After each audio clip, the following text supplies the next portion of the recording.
Drop the ball. I'm Emily Colbert. Welcome to the United Monroe Sponsored Highway Superintendent Candidate Forum. I think we should begin.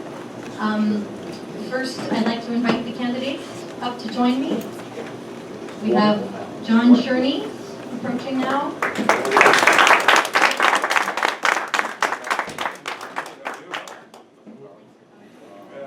And John Carl.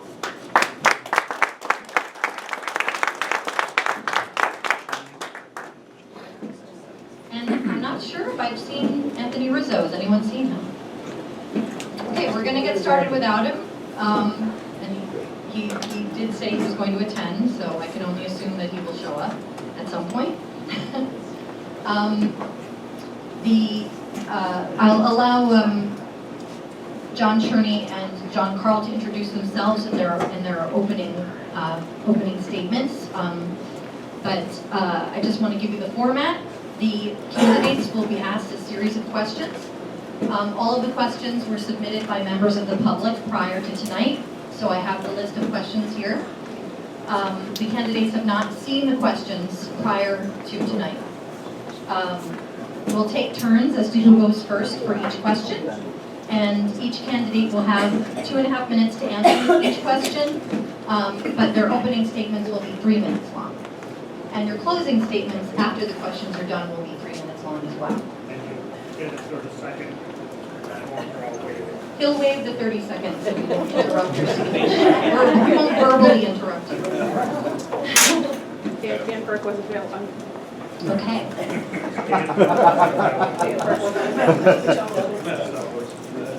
Okay, for the opening statements, John Carl, would you like to begin? Yes. Is that on? Yeah. Okay. Yes, thank you very much for inviting me here this evening. My name is John Carl. I have been a resident of the village and town of Monroe for my whole life, 56 years. I bring 37 plus years of experience. I feel that the town highway department is not being managed properly. That was the reason why I decided to get into the race. With that, I'm an active member of my community, of the Foundation Fire Company, where I've served down there for 38 years. Past chief. Also, I was the mayor of the village of Monroe for 4 years, from 2006 to 2010. I am active with the Orange and Sullivan Hospice. I do quite a bit of stuff for them on the backside of things.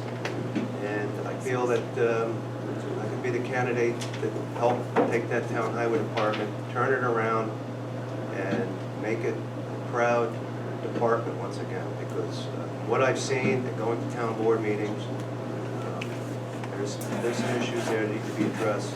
The budgeting seems to be a very big problem, and I have dealt with budgets both with my prior employment with the village of Harriman as well as mayor of the village of Monroe. So with that, I think that's the biggest part of that position is handling the budgeting. And I feel very confident and that I would be able to hit the ground running January 1st without trying to figure out what needs to be done. Thank you very much. My name is John Sherney. I'm running for Monroe Highway Superintendent. I also, with John, am a member of Monroe Fire Department. We were both members of the Monroe Ambulance Corps together many years ago. I've known John for 25 plus years as well. So the good thing about me knowing John is I could always call him with any questions I have if I run into any problems with budgets. But I worked for the Highway Department for 29 years, going on my 30th year. I've seen the good and the bad, and it's been getting pretty bad. I threw my name in a hat with the expectation of not even making it this far, to be honest with you. My wife pretty much told me I was crazy to even think about this. And I have 6 years to go before I can retire, and I'm running for a 4-year term. So if anybody here has anything to lose, it's me. And I'm pretty sure I can turn this department around to where it needs to be and get a second term out of this.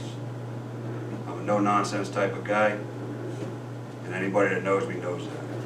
I'm straightforward, always have been, and I am no politician. Thank you. Thank you, gentlemen. I'm going to ask the audience if from now on, if you would hold your applause until the end for the remainder of the forum. The first question, and I'll start with you, John Cherney. Okay. Why do you want to be the town of Monroe Highway Superintendent, and why do you believe you're the best candidate? My experience alone can tell you that the best candidate should be me. As far as being the superintendent of highways, I know I can turn the place around. I work with probably some of the most talented people that work in Orange County. These guys are fantastic employees, and they're a good bunch of guys to work with.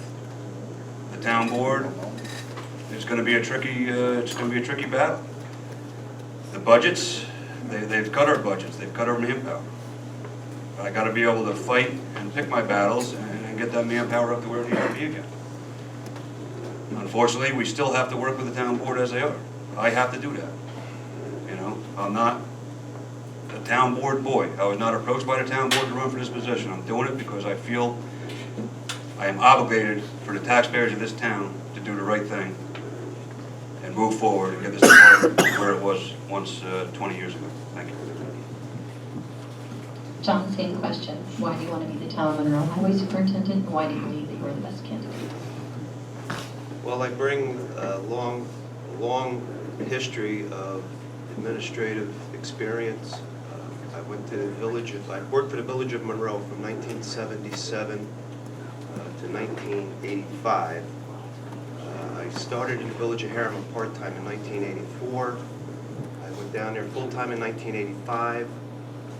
In 1990, I was asked by then Supervisor Mike Frericks, along with the village board, Bruce Chichester is here, to develop a Department of Public Works. At that time, the Village of Harriman was under contract with the town of Monroe for their street maintenance, very similar to what the town has with the Village of Curious Joel right now.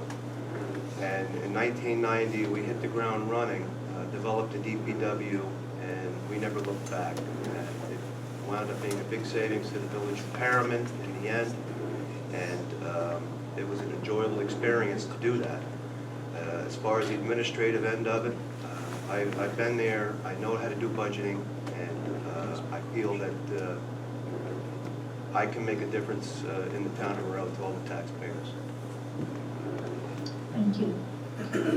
And John Carl, keep the microphone. You'll be first to answer this next question.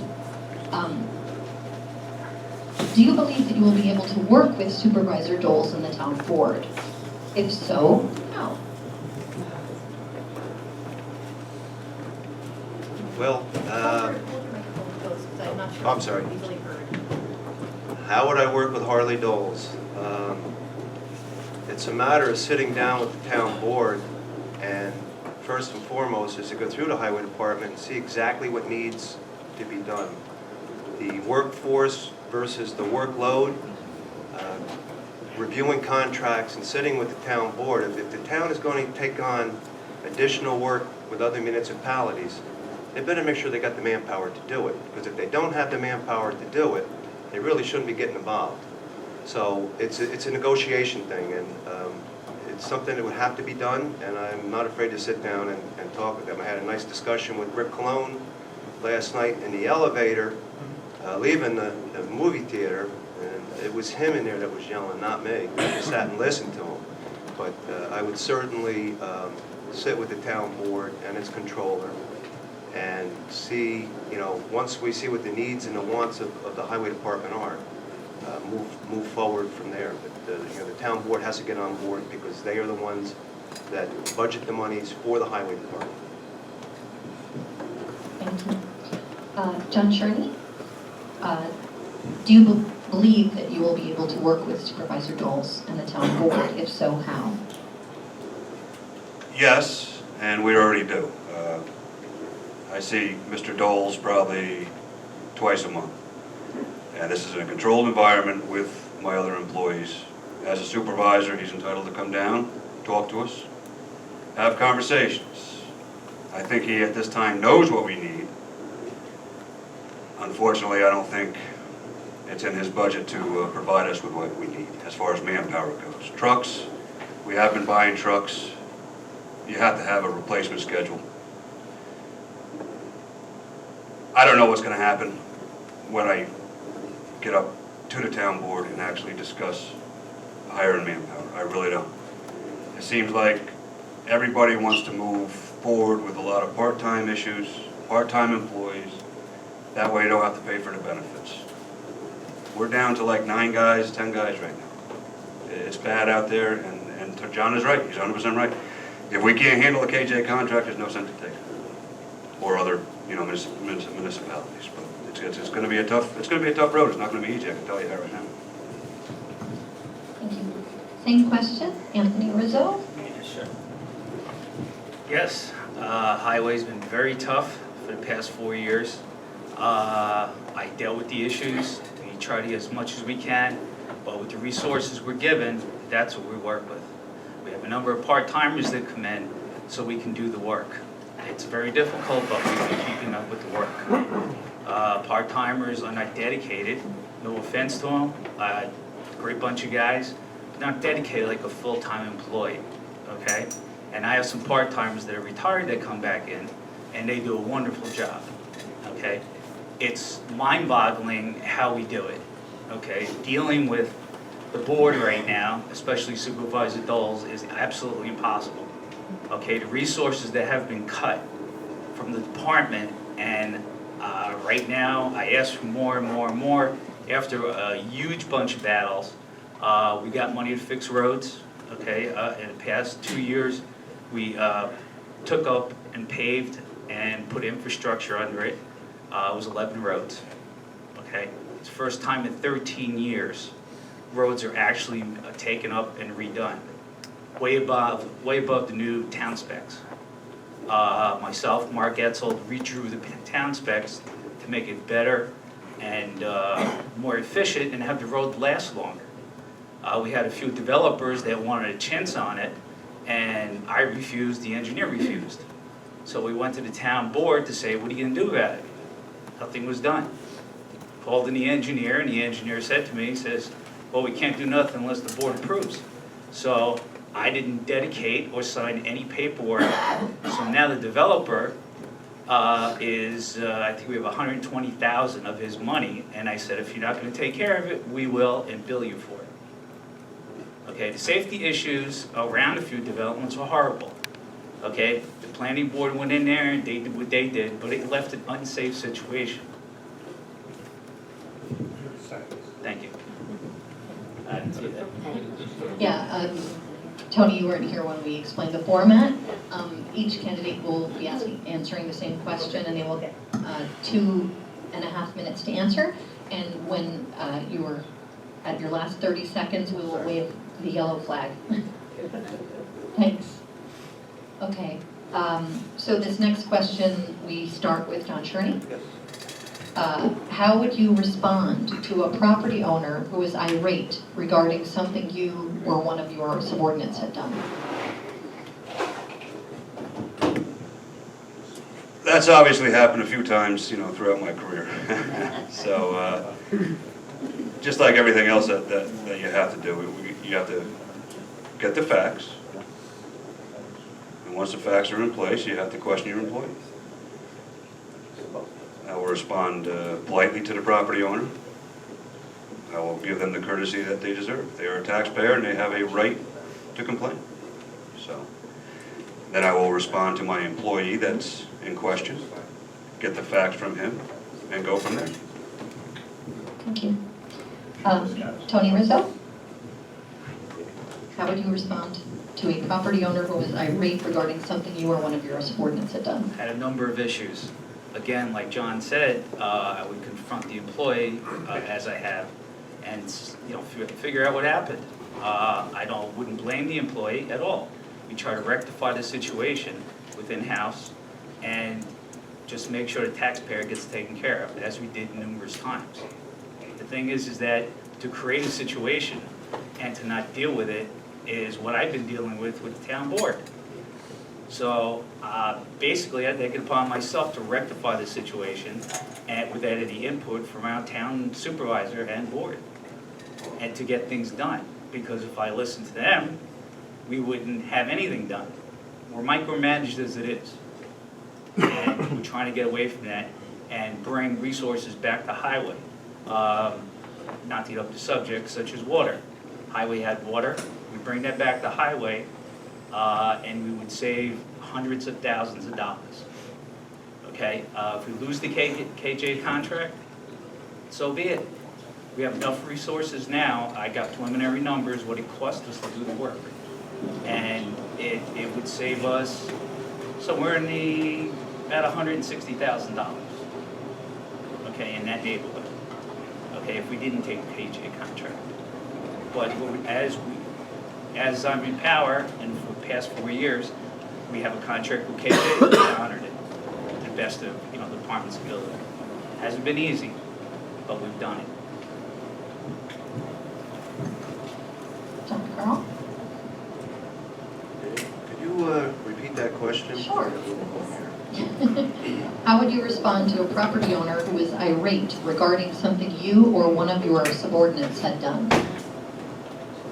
The first would be to get the facts of the situation, speak with the homeowner.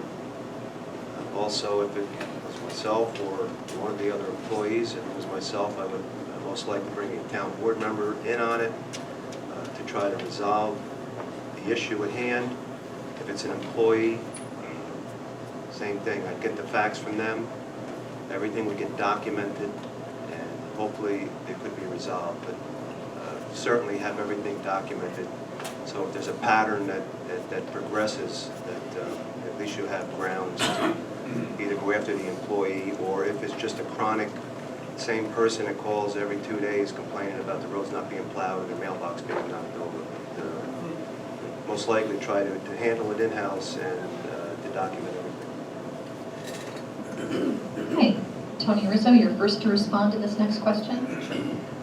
What would you do to ensure that employees are working safely? Wow, I instituted several programs for employee safety, which from my understand hasn't been done or done on a limited basis. Operational chainsaws, CPR, defibrillating. If we have an employee that goes down in a garage, we can respond quicker, okay, than EMS. Not saying that EMS wouldn't respond in a timely fashion, but we want to take care of our own employees in-house. Some of the employees, I had a few problems with safety vest and safety equipment. It took a while, but they got the picture. I says, if I have to wear one, you have to wear it. And I have no problem with that. I mean, safety is first. The insurance companies are coming down, they're charging a huge amount of fees to make sure that safety is intact. We have OSHA come down on a regular basis. We had a few things we took care of. Went to the town board for equipment, and what they did was turn away green reflective shirts, for the men. Very, very disappointing. Got them at a good deal, $6 a piece, and they were turned away. So that's my answer to safety. John Carl? Thank you. New York State Department of Labor, as well as federal OSHA, do have mandates that are out there, and it would certainly be in the town's best interest and the highway department's best interest to follow those guidelines for the simple fact, if an employee is injured while on the job and it becomes a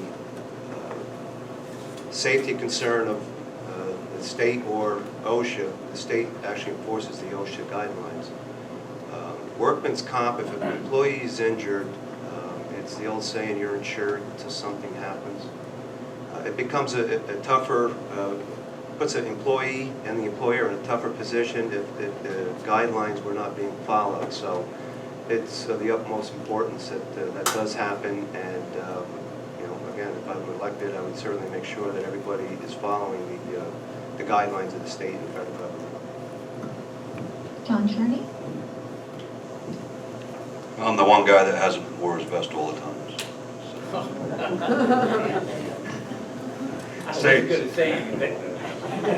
Safety is very important, and to control the safety, the union, first of all, has 2 safety officers that are appointed through the union. Supposed to follow those recommendations from the highway superintendent. The highway superintendent is supposed to have meetings with his safety officers and so on and so forth. OSHA has their regulations in place. You're supposed to follow them. Again, safety is a very important factor. Road signs, road cones, everything, you have to close off lanes. We know pretty much what we have to do and what roads are safe and what roads are really not deemed safe. And we have some dangerous roads out there that we really have to really get close into closing the lanes off, lane closure and things of that nature. But the men know what they have to do and how to do it. Next question, we start with John Carl. How would you handle a situation where an employee had multiple on-the-job minor motor vehicle accidents and/or personal injury accidents? Well, again, it all comes down to documentation. The things are documented. The first thing would be to meet with the employee to discuss the situation, and if need be, have the town board advise them of the situation as a department head, advise the town board of the situation at hand, and present them with the documentation and try to work out some sort of resolution. Next is Tom Sherney. John's right on the money with that. Documentation is very important. You have to document every accident that transpires. We are still governed under the union, so there are things that as an employer you have to do differently. Verbal warning, possibly writing up the employee as needed, so on and so forth. So, but documentation is everything. You have to document everything. You have to find out why it happened. Why does it keep on happening? Is there a medical issue or something of that nature? And that's what needs to be done and accomplished. Tony Rizzo, same question.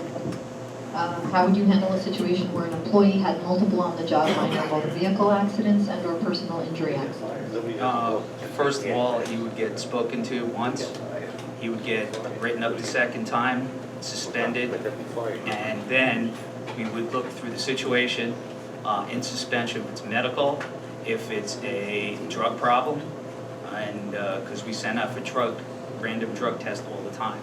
If the employee's getting into that many accidents and having that many difficulties, he shouldn't be driving and he shouldn't be on the job. That costs taxpayers money. If he gets injured, he'll be in the hospital and the insurance will have to pay for it. A lot of money. So the thing is that, again, it's a safety first situation. You know, either you put some of your constituents in jeopardy if they're riding with another man, but it has to be taken care of and dealt with. During my tenure, I had very few problems. Okay, little animosity here and there, but we took care of it in-house. And I believe that everything was dealt with on an amicable basis. Okay, the next question, we start with John Sherney. How do you feel about the current KJ contract, highway contract, and what would you do to ensure that the KJ highway contract was fair to everyone? I think, well, I think I need more than 3 minutes. just a little bit of information here, and I think a lot of people are misguided on what I have seen from the KJ contract to where it is now. I started this job approximately 30 years ago. We were still doing Curious Joel roads at that time. There were less roads over there. I plowed over there for 14 years. We did everything under Mike Daly's watch over there. Basically catch basins, brush, leaves, you name it, that we do here with the town, we did over there. As of right now, the only thing I think we are governed to do is supply them with a certain amount of money for blacktop and maintain their roads.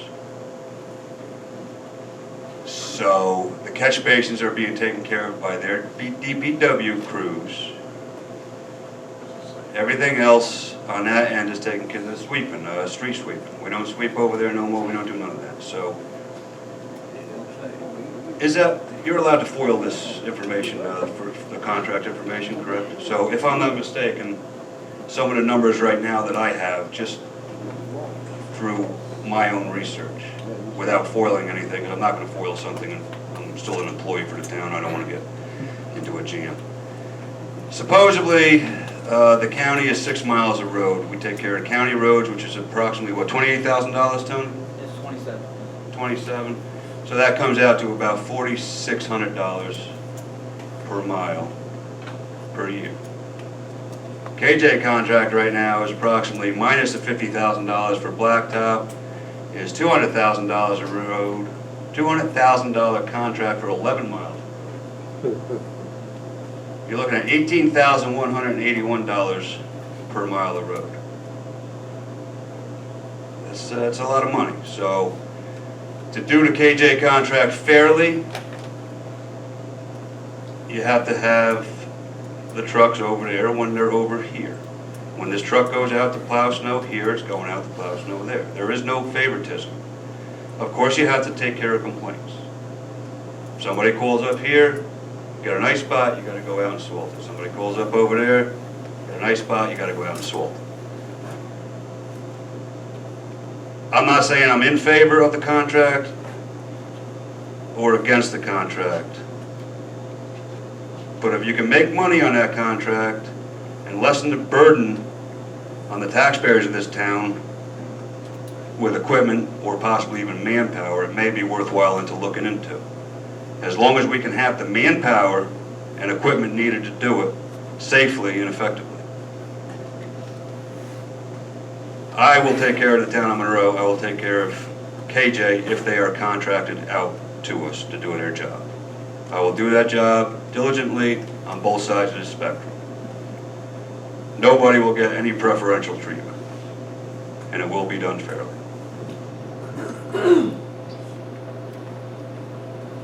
Tony Russo? How do you feel about the current KJ contract? What would you do to ensure that the KJ contract was fair to everyone? I'm right in the middle of the KJ contract.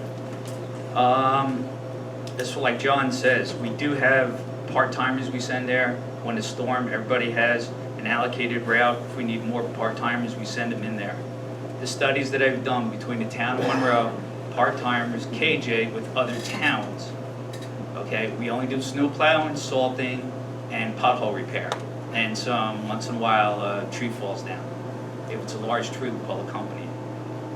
There's issues over at KJ, the infrastructure's falling apart.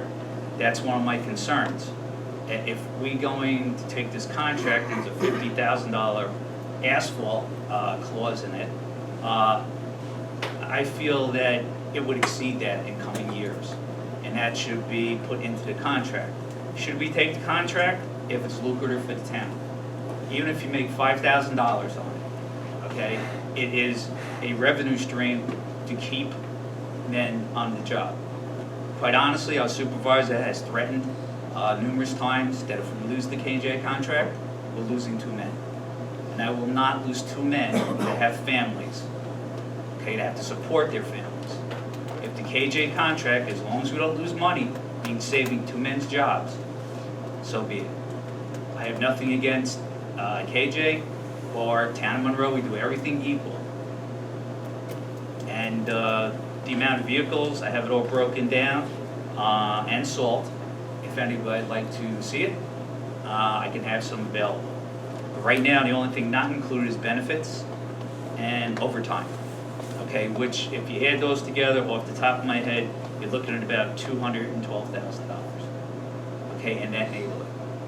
Plus blacktop of $50,000. How they came out with these numbers years ago, I have no idea. Because at today's salt prices, in 1 year went up $12 a ton.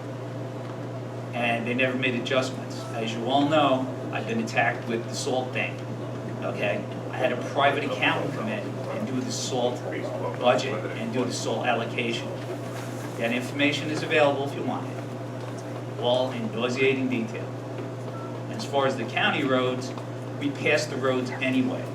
So to take the county roads, and there's only two, Cedar Cliff and Harriman Heights, we pass on those roads to get to our roads.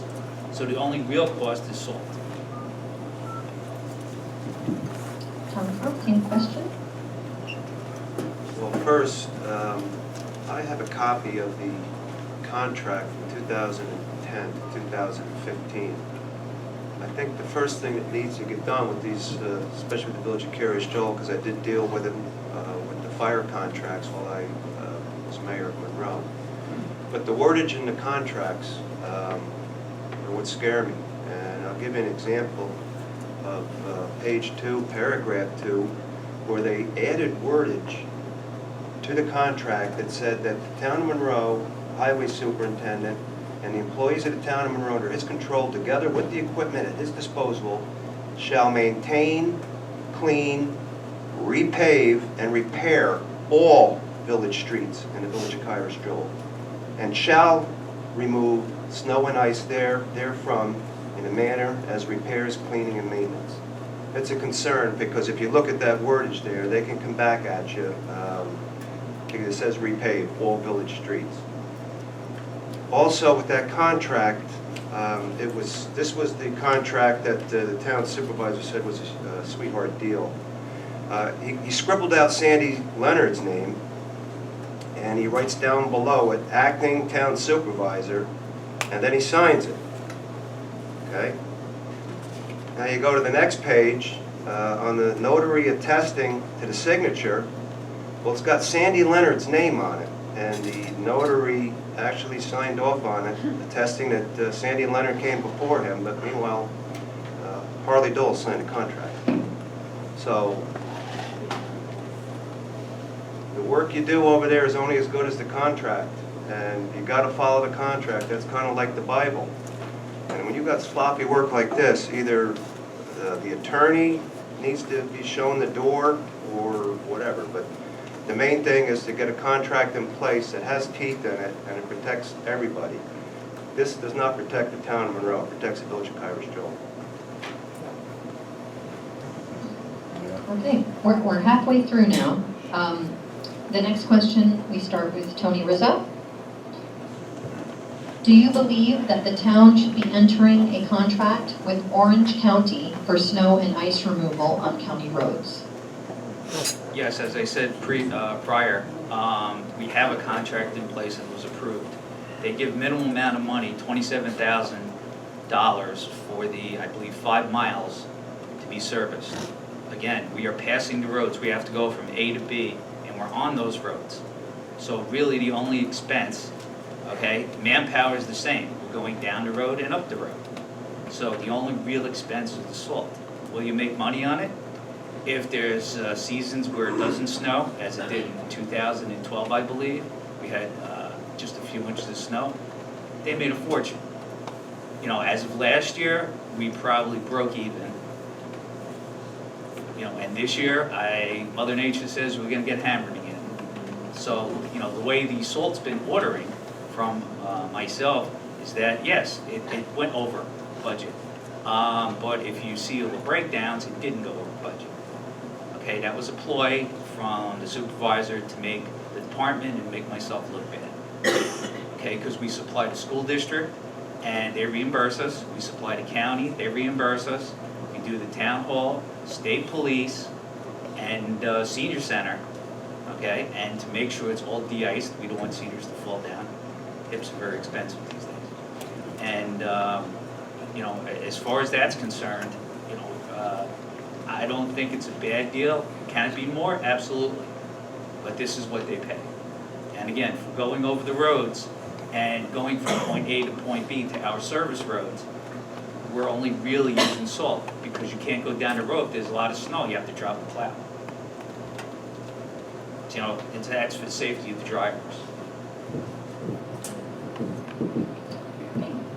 Next, John Carl. Do you believe that the town should be entering a contract with Orange County for snow and ice removal on county roads? Well, again, those trucks do travel, transverse over those roads to get to certain areas within the town. I would say yes to that. The only concern that I have seen in past contracts, and as a member years ago of the Orange County Highway Superintendents Association, and I don't know if the wordage was ever taken out of the contracts. They have a generic contract with certain language in there. And one of those paragraphs in that contract was the fact that if the town takes it, it holds the county harmless in the event if there's any environmental impacts, because the county over the years had had issues with road salt and wells. So with that being said,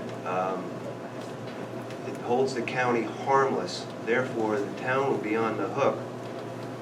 You take Harriman Heights Road and you take West Monbassia, for several years the Village of Monroe went in there and maintained those roads.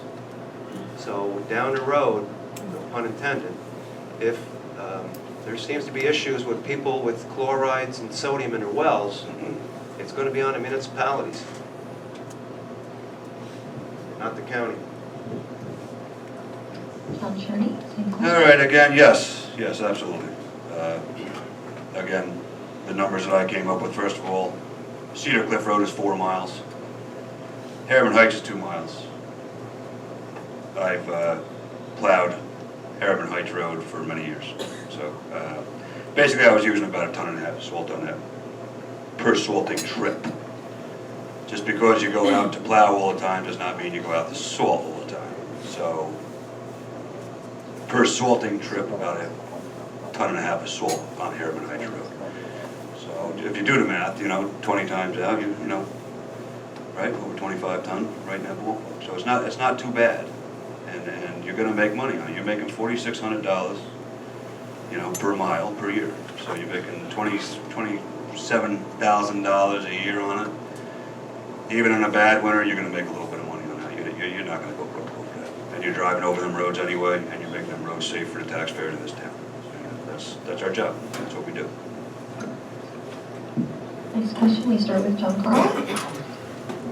There have been numerous statements and accusations regarding salt usage last winter. What would your plan be for the upcoming winter regarding salt usage? And what type of sand salt mix do you feel should be used on our roads and why? Okay, let's start with that. The Village of Harriman, worked there for 30 years. We did have a salt sand program that we utilized during the winter months because of the amount of public wells that were in the Village of Harriman. Every storm is different, but there's certainly room for salt and sand mixture. I've heard a lot of negative about it. We've used it in the Village of Harriman. It does work. Again, right off the bat, I would say I would probably look to reduce the salt consumption or the salt outtake by at least 30% this coming year. That can be done. The equipment would have to be properly calibrated to keep the salt on the road and not let the salt be going into people's yards, and I've seen that. And that's basically keeping the spinners at low speed and let the stuff go out onto the center line and then work its way off as it melts as a brine. That's, again, it's calibration, educating, and there's been a lot of guys up there for a lot of years that have gone out and plowed. But just because you've been out there plowing for a lot of years thinking you're doing it right, you may not be doing it right. So we would certainly look to work with the employees, educate the employees, and keep the salt on the roads. And mixing it with the sand would help do that, so you don't get what they call that road bounce, where the stuff hits the road and just bounces into the yards. The sand will help with that. You do get warmer days in the winter months, especially in your developments, where you can get your street sweeper out there, even though it's winter, and you can clean the curb lines and get the sand back up. So when spring comes, you don't have the stuff in the catch basins. But again, that's another issue. You got to clean your catch basins, just things you got to use. And I just think education, mixing the sand with the salt will certainly help. It'll help the environment. John Cherney, same question. Sure. There have been numerous statements and accusations regarding salt usage last winter. What would your plan be for the upcoming winter regarding salt usage? And what type of sand-salt mix do you feel should be used on our roads and why? I have a lot to say on that one, but just first and foremost, because every time you go out, again, I will say this and I will say it again and I will say it. If I'm superintendent of highways, just because we go out to plow snow does not mean we're going to go out and salt. And I can't go by the past 4 years. I really can't go by the accusations, and I don't think it's, I wish if there's going to be a new highway superintendent, he would at least have a say in it before we get some sort of environmental type person in here to state that we need a sand and salt mixture, or we don't. I guarantee I will not be going out salting every time I drop the plow. It's just not feasible. It's not smart practice. Yes, Roy Montagna years ago started a bare roads policy. His policy was not designed to have bare roads during the middle of a snowstorm. You are not going to have bare roads in the middle of a snowstorm, I don't care what we do. It's not going to happen.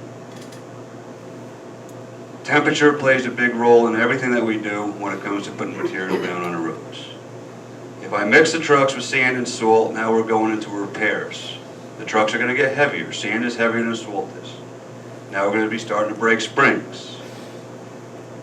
Environmentally speaking, salt does mess up the environment. There is no question about it. But there is nothing out there that works like salt on the roads when you need it to work. When you get the colder storms out there, the salt does not work as good as it does during the warmer storms. When you get the colder storms out there, a sand-salt mixture, you're going to start getting sand actually freezing to the roads. And you're going to have roads that are going to be more difficult to get around because you're going to have big ruts in the road because the sand is actually building up on the roads and just freezing. And the plows will never be able to pick that up because it's a below 20-degree storm. It can be controlled if you just use your head and understand that you should not be dropping salt down every time you go out and plow. And it can be controlled very effectively by doing that.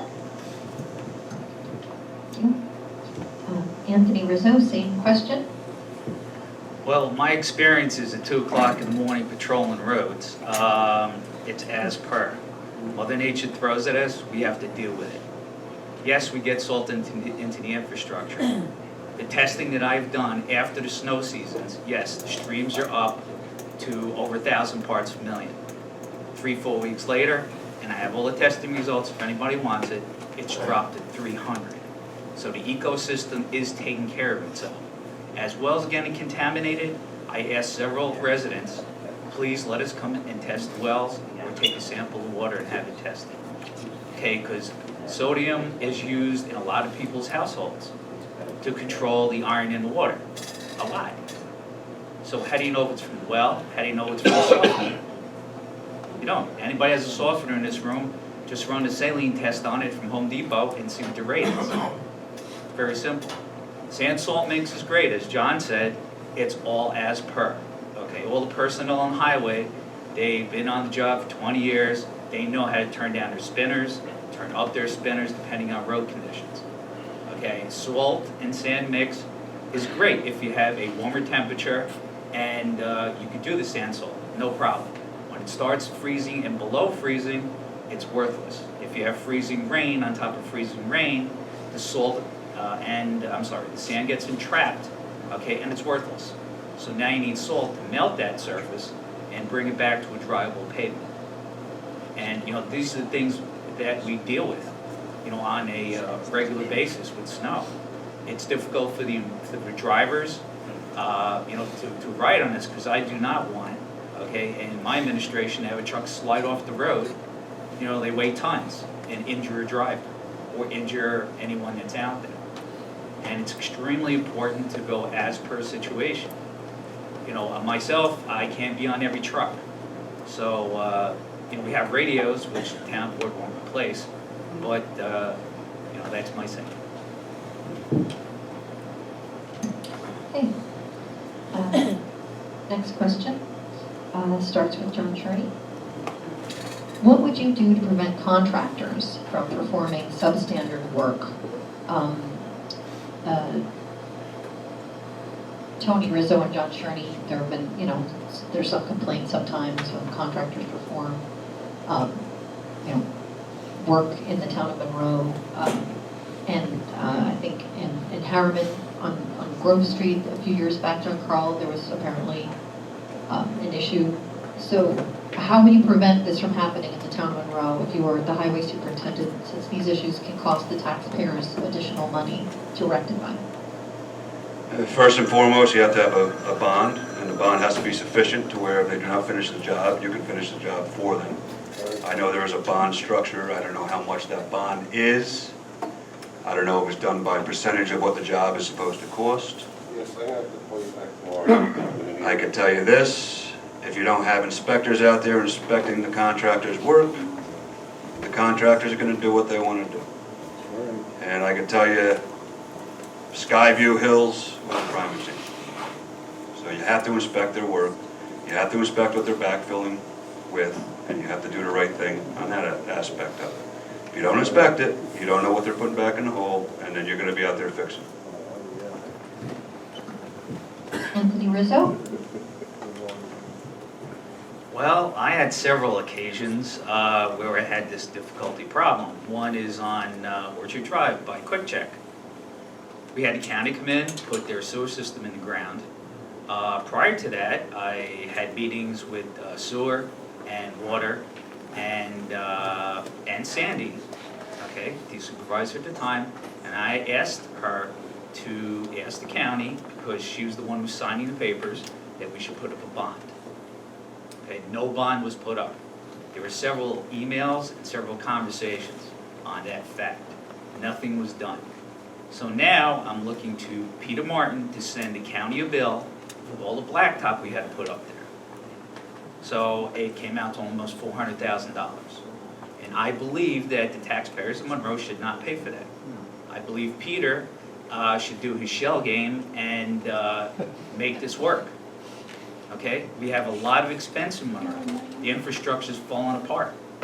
We put miles and miles of road in, infrastructure, that's been rotten and falling apart. John could attest to that, and it's just more and more. It's 50 plus years old. And, they have to have some budgeting arrangement. Again, they cut the budget down to the bare bones. There used to be 14 men in highway, now there's 9. Okay, to take care of the same roads in Monroe and more roads in KJ. The KJ roads should be evaluated. If there's new roads coming in, that should cost extra. Okay, and there's certain sections of the KJ contract, again, like John says, I don't agree with. Okay, that's why it's not signed. And it's not going to be signed until all the details are worked out. John Carl, same question? Okay. Regarding the Grove Street in the village of Harriman, there was a technique that we tried to do down there. It was a recycled, in-place repavement restoration. It didn't work.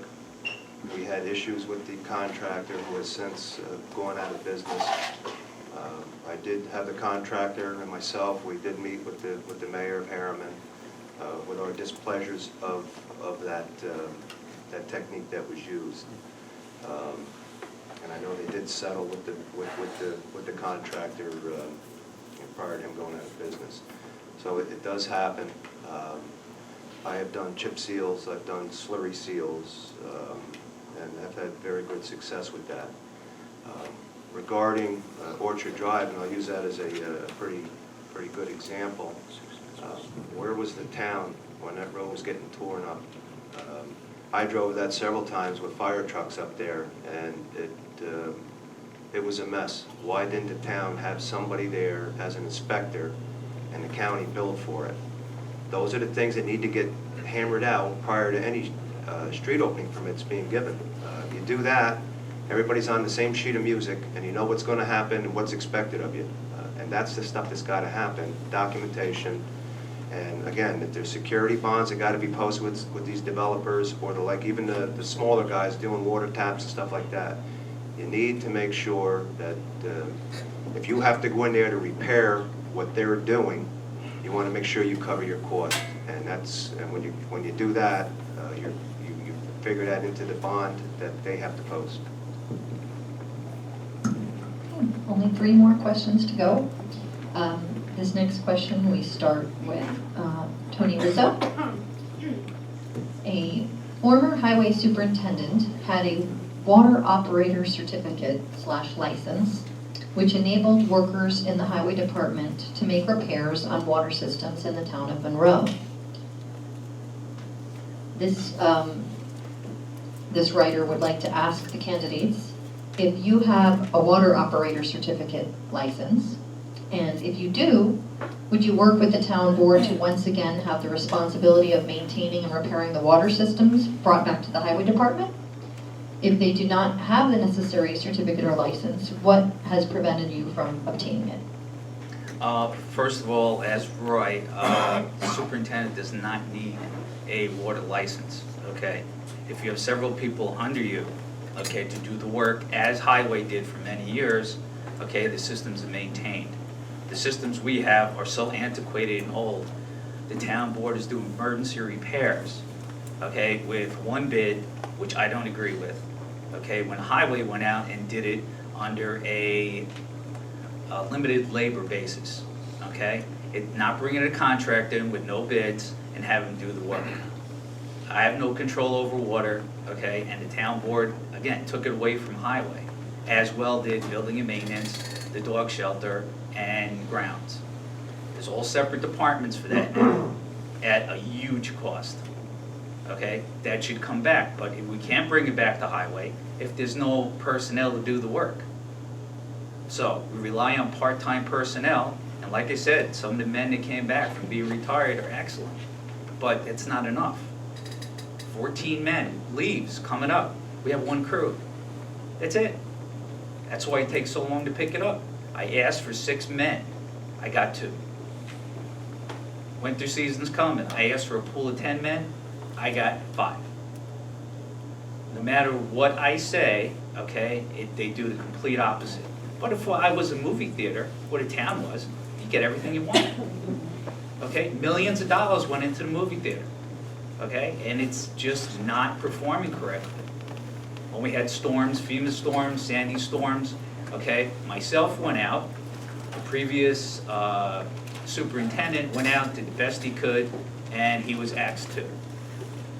And I came in, took us 3 months to bring FEMA back in, and we evaluated everything. From 27,000, we ended up getting 575,000. Okay, Sandy storm, we got 143,000. This helped the infrastructure, this helped the taxpayers offset the amount of money to repair necessary infrastructure. Okay, John Carl, same question. Would you like me to repeat it? Yeah, please. A former highway superintendent had a water operator certificate/license, which enabled workers in the highway department to make repairs on water systems in the town of Monroe. This writer asks, do you have a water operator certificate/license? And if you do, would you work with the town board to once again have the responsibility of maintaining and repairing water systems brought back to the highway department? And if you don't have the certificate, why not? Well, I do have the certificates. I've been certified by the New York State Department of Health since 1979. I carry a 2B, a C, and a D license through the state of New York. Can you speak up? Sorry, can you hear me now? Yeah. I carry a New York State 2B, C, and D licenses through the New York State Department of Health. I feel that that may be the avenue to go, is to take everything back and do it in-house. I think probably creating a full-fledged DPW would take all that under one umbrella, and and that's something that the town should look at. Number one, they have contractors out there now doing water work in some of these water districts, and I'm not quite sure how they're getting away with it, but their contractor that they contract with is got a subcontractor that's laying pipe, and prevailing wages, I don't believe, are being paid. I don't know how they're getting away with that. It might be something for somebody to look into.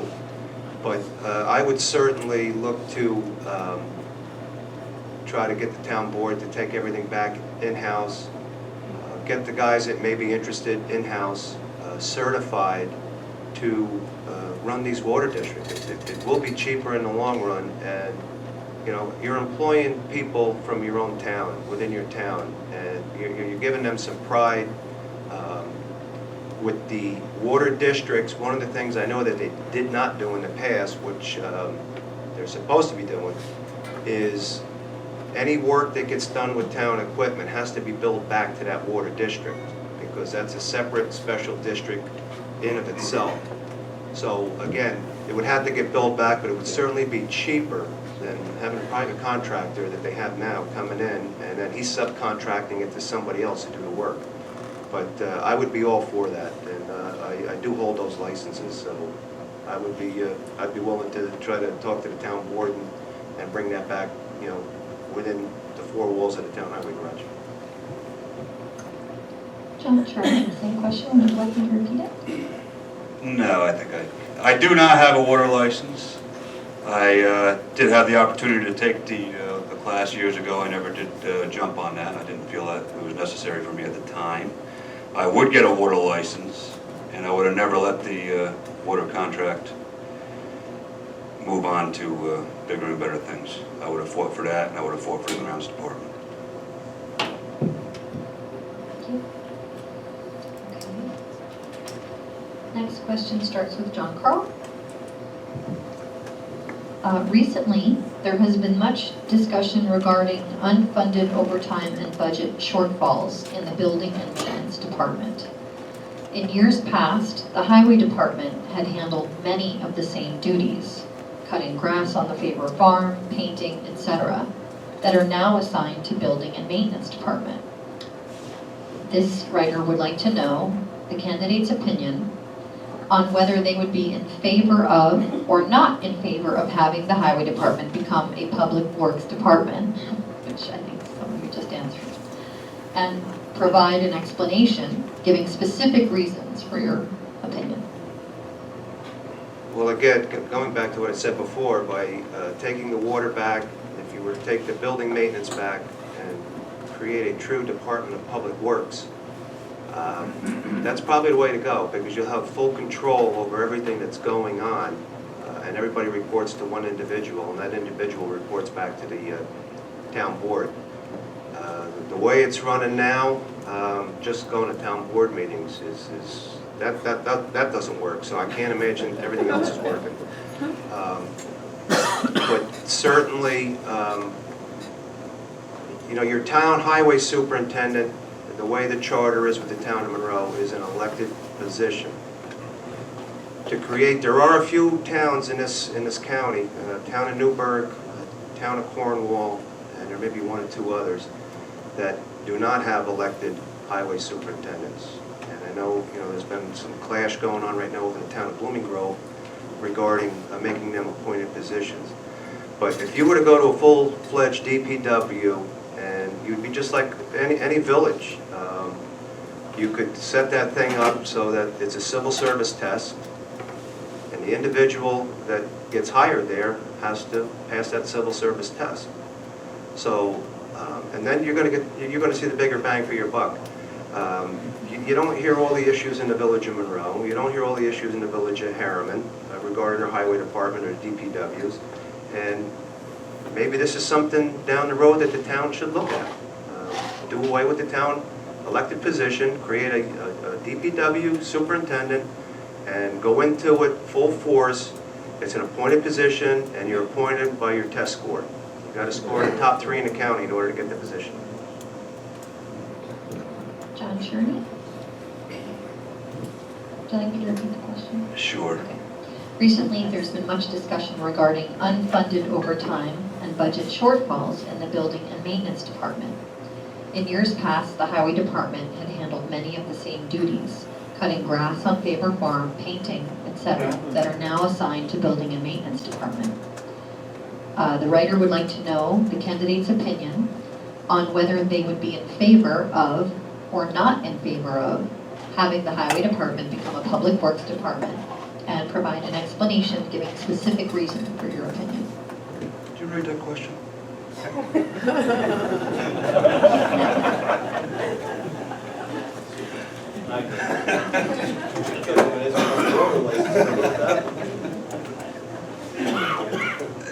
John hit it right on the head. A DPW, I thought, was always the way to go anyway. I thought civil service test was the fairest way to go as far as for the superintendent of highways. I said that for many years. Will be an appointed position though by the board as well. You know, they could take the top three. You know, you got to score high, and they could take the top three for that test. So again, yes, we did all that work. Yes, we had 14 guys when we were doing that work. I believe Jim still had that to where we was able to do that. It was time consuming. It was time consuming for 14 guys to actually perform that work. Thursdays and Fridays you had to mow. You know, winter time came, yeah, you could do, you know, some of the light maintenance, some of the painting and stuff like that as needed. Summertime, you know, Thursdays and Fridays, that was your day to go out and mow and mow the ball fields, and that was, you know, a day and a half job. So it was a time-consuming job. You would need the manpower to be able to perform them duties. And again, that was another thing I think I would have fought for, to try to keep that in the highway department's grasp of doing it, even though we were short manpower at the time. It still could have been accomplished. And I feel very strongly about that, because I don't like, and I will use Jim Gulick's expression, we never give work away in a union. And that's the truth. Never give your work away to somebody else. That keeps us employed, and that's the way it should be. So I would have tried to keep that one as well. Tony Rizzo? Can you repeat the question? No. That's a whole controversy I've been working with for 4 years. First of all, you cannot have the manpower if the town board cuts you. Okay, as I said with the theater, if there's no manpower, and the theater has plenty of it, they should give us some, to do our job. But when our supervisor keeps cutting services, keeps cutting manpower, it's been a battle to get equipment. Okay, to form a DPW would be great. It's only one problem. They're not going to fund it. They cut water department funding to zero and hired an outside contractor. Superintendent can fight all he wants. It's not going to happen. Okay, this is it. So, as the outside contractor cost more, my estimation about $400,000. We used to do it in-house for a lot less than that. And like I said, the systems out there are 50, 60 years old. They have to be redone. I suggested filing for grants under federal water. I was told not to, because it's not my job. And we have a grant writer that doesn't write grants. So, can the town be relieved of some of this burden? Yes. Should it be billed to the individual water districts? A portion of it. But there's only a problem. There's no money in it. The money's constantly getting transferred from general fund. So it's an uphill battle. Can it be won? Yes. If Supervisor Doles isn't there. That's the only way. I try to get along with him, try to speak to him, try to be theoretical, I try to give him advice. Didn't want to hear it. Okay? And the only thing is that we maintain the best way we could under the circumstances we're in. With resource, with attitude within our garage. And we've accomplished that. But when it gets nasty out there, okay, we need the manpower. There are certain jobs we couldn't do because we don't have the manpower. And yes, certain jobs got subbed out on the FEMA program, okay, to do the work. Okay, what it did, it saved us time so we could do other work. This is the final question, and then after this final question, you'll each be given 3 minutes to give your closing comments. This next question starts with John Cherney. You're lucky. How many full-time highway workers do you feel the town of Monroe requires to function optimally? And what are your goals and visions for the department? 14.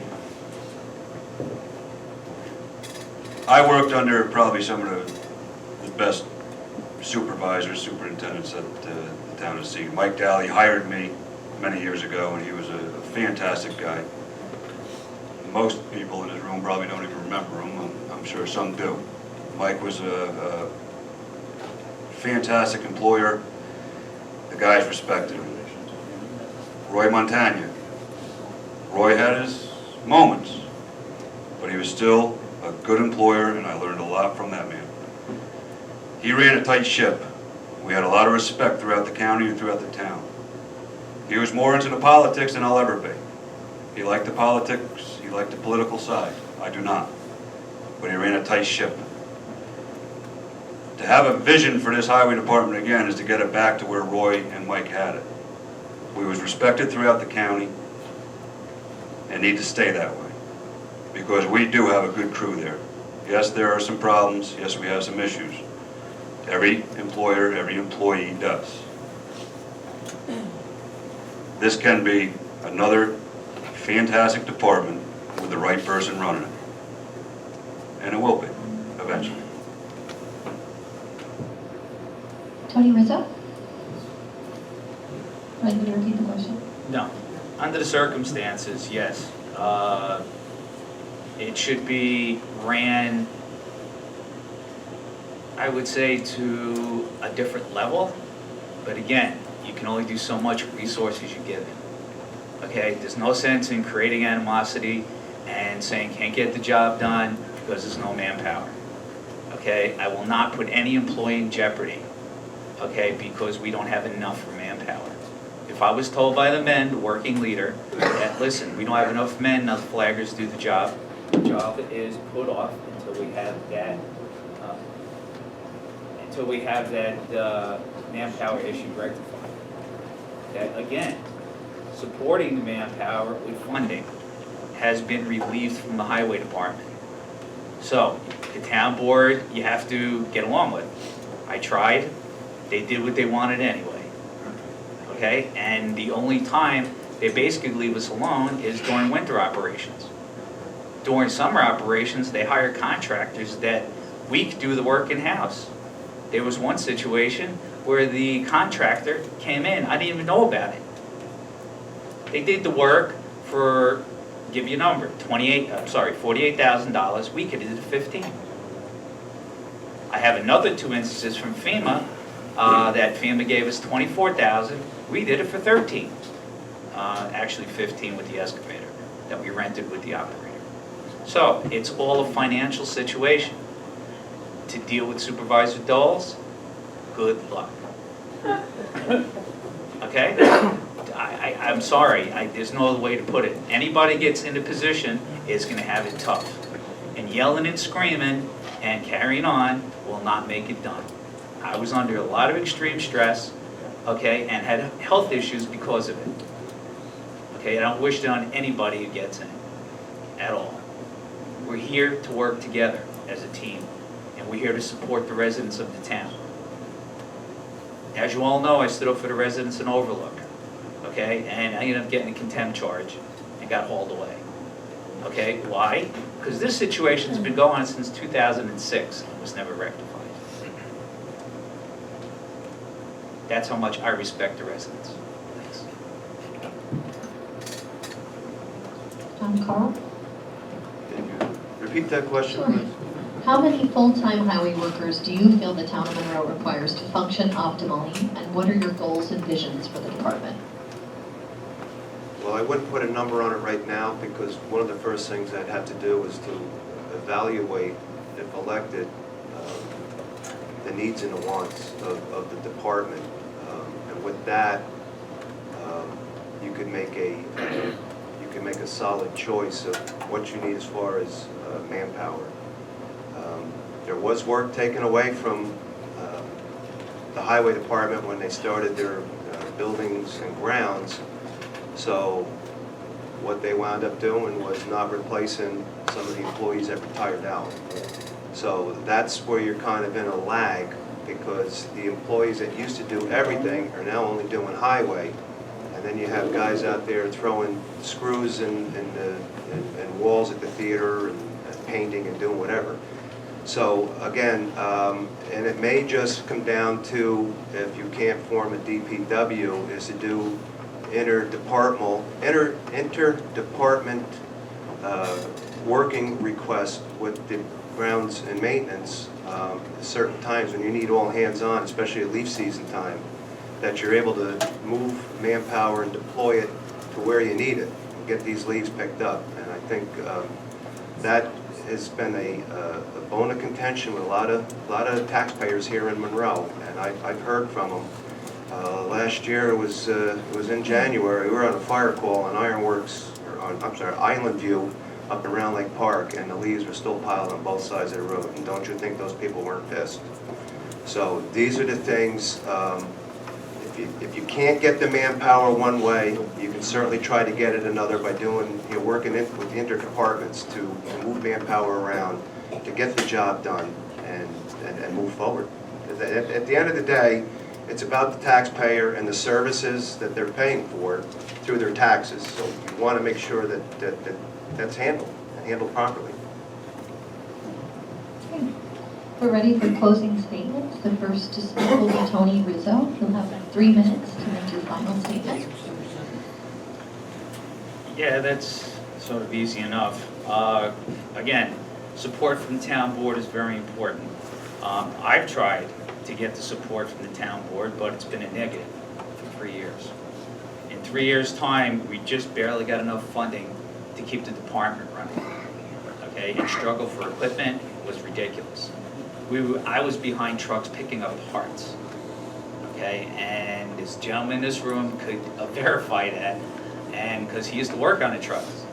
And I pushed for new trucks, and we end up, since I've been in, we end up getting 5 new trucks. Pushed, argued to get these vehicles because the other ones are unsafe. And my personal view is, it doesn't matter how long you're on the job, it's what you've done on the job. And as the safety issues, we should have very little.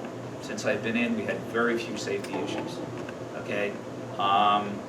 As far as injuries concerned, very few. The thing is to stand by the personnel. Some personnel may not like how you're doing things, but the thing is you have to look at both sides, the political side as well as the union side and the manpower side. You must have funding, and the funding is there, it's just not given the highway. So you can argue and scream and carry on all you want, but it creates a lot of stress, and it creates a little animosity, and nothing gets done. And I said Supervisor Dulles, and I'll say his name now, because he has not been agreeable with highway at all. And when you come in to the department that I run and threaten 2 men, if we lose the KJ contract, okay, we'll lose them 2 men. That for me is very unacceptable. So how do you deal with a situation like this? If somebody has some comment for it, I'd be happy to hear about it.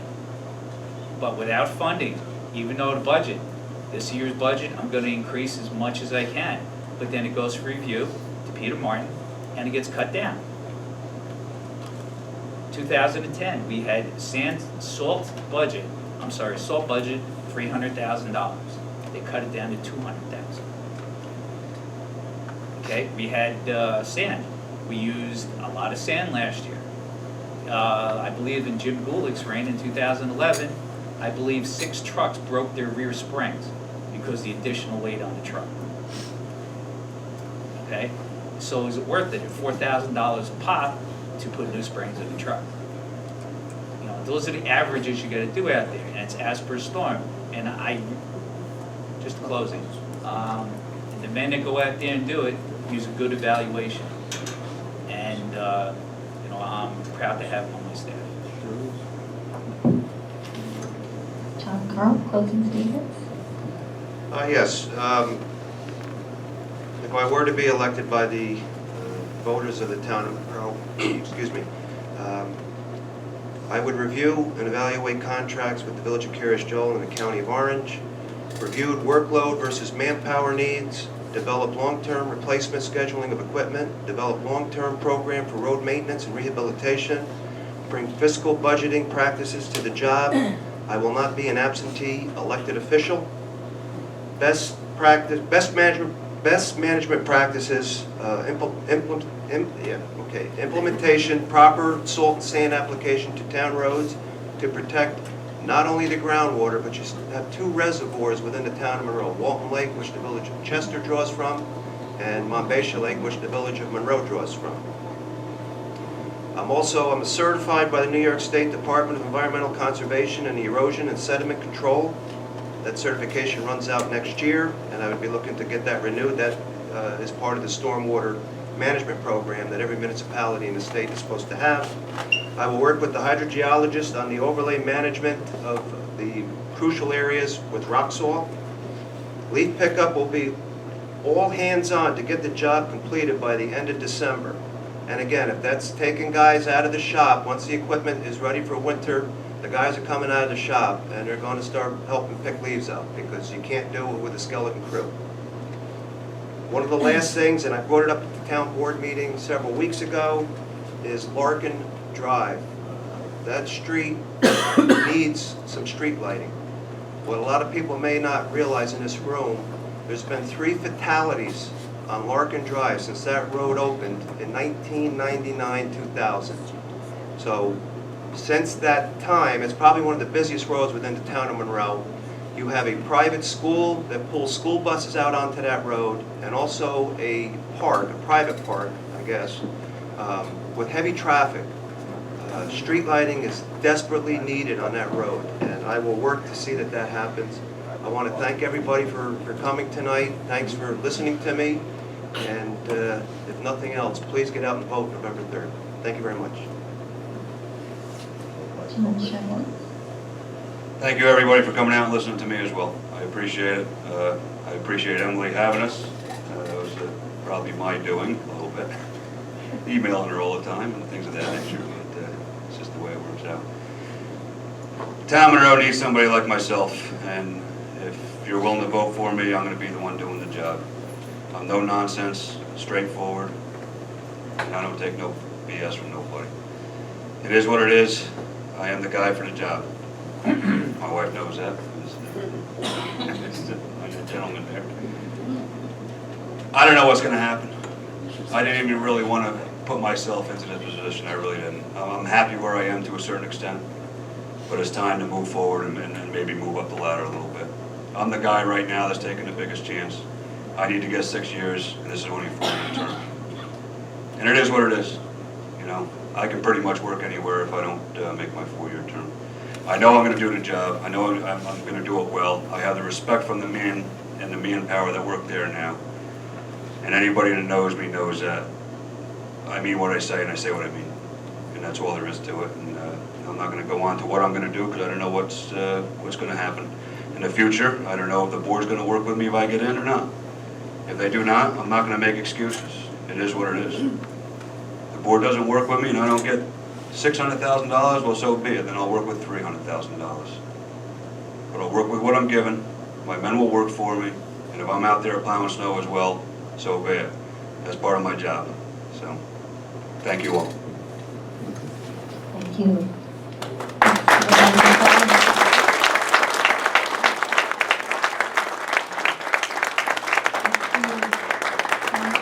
John Carl, Tony Rizzo.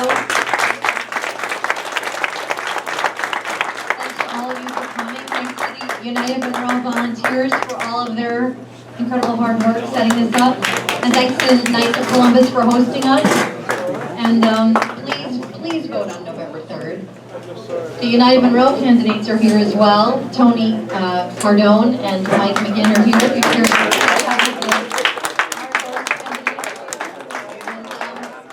please vote for one of these gentlemen. Thanks for coming.